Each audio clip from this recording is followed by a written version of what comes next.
आपकी सास पार्ट 2। अब तक आपने सुना कि कावेरी जी अपनी तीनों बेटियों ईशा, मोहिनी और सुहाना की शादी 3 घर जमाई लड़कों के साथ करवा देती है। उन्हें लगता है कि ये लड़के शायद घर का कामकाज संभालेंगे, लेकिन उनके तीनों घर जमाई बहुत आलसी थे। वो नौकरी भी नहीं करते थे और बाहर का काम भी नहीं। कावेरी जी ने अपनी बेटियों से कहा कि वो प्रेगनेंसी का बहाना बनाकर अपने पतियों को सबक सिखाए। अब सुनिए आगे। मम्मी, आपने जैसा कहा था हमने वैसा ही किया, लेकिन देखिए ना, विवेक का हाल तो वैसा का वैसा ही है। घर में ना सुबह का नाश्ता बनता है और ना खाना। नौकरी पर जाने की बात करूं तो खाने को दौड़ता है मुझे। हाँ मम्मी, मैंने भी सुमित को कितनी बार कहा कि अगर नौकरी नहीं करनी तो कोई छोटी सी दुकान ही खोलो, घर का खर्चा कैसे चलेगा। देखो दोपहर के 12 बजने आए और जनाब अभी तक सो रहे हैं। हाँ मम्मी, ईशा और सुहाना ठीक कहती हैं। अविनाश का भी यही हाल है। जब मैंने अपनी प्रेगनेंसी के बारे में कहा तो मुझसे कहने लगा, अरे दूसरी लड़कियां तो 9 महीने तक नौकरी करती है, बस डिलीवरी के टाइम छुट्टी लेती है। मोहिनी, तुम भी नौकरी करो। अब मुझे कहाँ नौकरी मिलेगी। मम्मी बताओ अब मैं क्या करूँ। हे भगवान, क्या सोचकर घर जमाई दामाद लाई थी मैं कि मेरी बेटियां मेरे पास रहेंगी और खुश रहेंगी, लेकिन इन आलसी दामादों ने तो हमारी जिंदगी को भी प्रॉब्लम में डाल दिया है। मैं तो कहती हूँ मम्मी, हम लोग वापस अपनी जॉब पे जाना शुरू कर देते हैं। बता देते हैं इन लोगों को कि हमने प्रेगनेंसी का बहाना किया है। नहीं नहीं बेटा, ऐसी गलती भी मत करना। अगर तुमने ऐसा किया तो इन तीनों की आदत और खराब हो जाएगी। अरे आज नहीं तो कल कभी तो तुम प्रेग्नेंट होगी, तब वापस यही प्रॉब्लम आएगी, तब क्या करोगी तुम तीनों। हाँ मम्मी, आपकी बात तो बिल्कुल सही है। इन लोगों को तो सुधारना ही पड़ेगा। लेकिन कैसे? अपने बच्चों के आने की खबर सुनकर भी इन लोगों पर कोई असर नहीं हो रहा। पैसे कमाने के लिए घर से बाहर निकलना ही नहीं चाहते ये तीनों। अब मेरे दिमाग में एक प्लान आया है, तुम तीनों चिंता मत करो। उन तीनों को बुलाओ, फिर मैं बात करती हूँ। थोड़ी देर बाद कावेरी जी अपने तीनों दामादों को सामने बुलाकर अपनी बात कहना शुरू करती हैं। अविनाश, सुमित और विवेक, देखो बेटा, मैं ना तुम तीनों से बड़ा प्यार करती हूँ, इसलिए तो तुम्हें घर जमाई बना कर रखा है मैंने। अरे मम्मी जी, सीधे सीधे कहिए ना, क्या बात है। प्यार तो हम भी आपको बहुत करते हैं। अरे मम्मी जी, आपकी इज्जत भी बहुत करते हैं। अरे भैया, आपके जैसी सास और कमाने वाली बीवी सबको मिलती है क्या। हाँ मम्मी, विवेक और सुमित ठीक है। आपकी बेटी से शादी करके मेरी तो जिंदगी ही अच्छी हो गई है।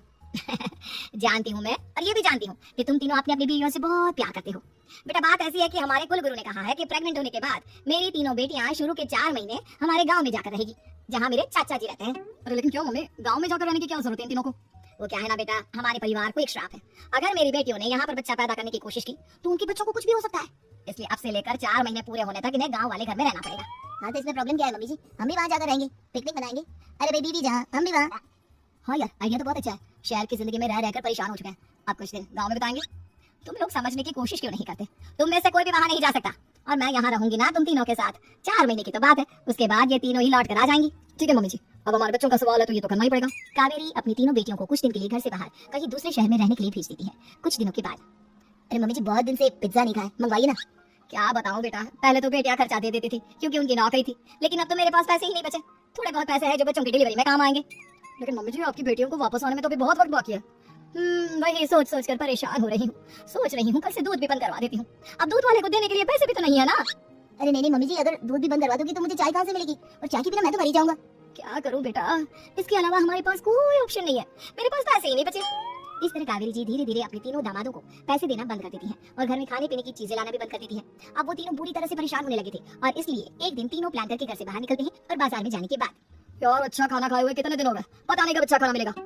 हमारी बीवियों के जाने के बाद तो हमारी हालत भिखारियों जैसी हो गई है यार। कुछ भी हो, मुझे तो आज पिज्जा खाना ही खाना है। जेब में 1 रुपया नहीं है, पिज्जा खाएगा, कहाँ से आएंगे पैसे। अरे देख वहाँ सामने बोर्ड पर क्या लिखा हुआ है, कंप्यूटर पर काम करने के लिए एक आदमी की आवश्यकता है। भाई मैं तो जा रहा हूँ, काम करूंगा और शाम तक पैसे लाकर आराम से पिज्जा खाऊंगा। जा जा, तुझे कोई काम नहीं देने वाला, हम तो घर जा रहे हैं। चल भाई सुमित। सुमित और अविनाश वहाँ से चले जाते हैं, और विवेक उस कंप्यूटर शॉप पर सारा दिन काम करके 5000 रुपए कमा कर घर लौट कर आता है, और अपने खाने के लिए अच्छी अच्छी चीजें भी लेकर आता है। ये देखकर विवेक और सुमित के दिल में भी कुछ पैसे कमाने की इच्छा जाती है। अरे सुबह सुबह कहाँ चल दी है तुम। मम्मी जी, बहुत अच्छी जगह मिली है, कंप्यूटर पर काम करने के 5000 मिले थे कल मुझे। अगर रोज काम करूंगा तो पूरे 40,000 की तनख्वाह। अरे वाह, ये तो बहुत अच्छी बात है दामाद जी, आपको जाना ही चाहिए। सुमित और अविनाश विवेक को इस तरह तरक्की करते देखकर परेशान हो जाते हैं, और वो दोनों भी काम की तलाश में निकल पड़ते हैं। धीरे धीरे उन दोनों को भी काम मिल जाता है। अब कावेरी के तीनों दामाद छोटी मोटी नौकरी करके अच्छा पैसा कमाने लगे थे। एक दिन कावेरी उन्हें अपने पास बुलाती है। अरे वाह, विवेक 40,000 कमा लेता है, अविनाश 60,000, और सुमित तुम भी 40,000 के आसपास कमा ही लेते हो। कुल मिलाकर तुम अच्छे खासे पैसे कमा रहे हो बेटा।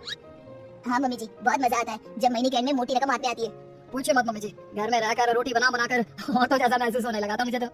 हाँ बेटा, तुम तीनों की बात तो बिल्कुल ठीक है, और जानते हो अब तुम तीनों की पत्नी अभी वापस लौट कर आने वाली है। लेकिन मम्मी जी, अभी तो उन्हें गए सिर्फ 2 महीने हुए हैं, आपने तो कहा था वो 4 महीने के बाद लौट कर आएंगी। ऐसा कुछ नहीं है बेटा, मैं सिर्फ तुम तीनों को सबक सिखाना चाहती थी कि आदमी घर में बैठकर बीवी की कमाई खाता हुआ अच्छा नहीं लगता। इस दुनिया में हर इंसान को मेहनत करनी चाहिए, काम करना चाहिए, चाहे वो औरत हो या आदमी, ताकि अपने परिवार को संभाल सके। कावेरी की बात सुनकर उन तीनों को अपनी गलती का एहसास होता है, और कावेरी उन्हें सच बता देती है कि ईशा, सुहाना और मोहिनी शहर में ही कहीं दूसरी जगह रह रहे थे। शाम के वक्त उन तीनों की पत्नियां लौट कर आ जाती है, और कावेरी जी का परिवार एक खुशहाल परिवार की तरह रहने लगता है।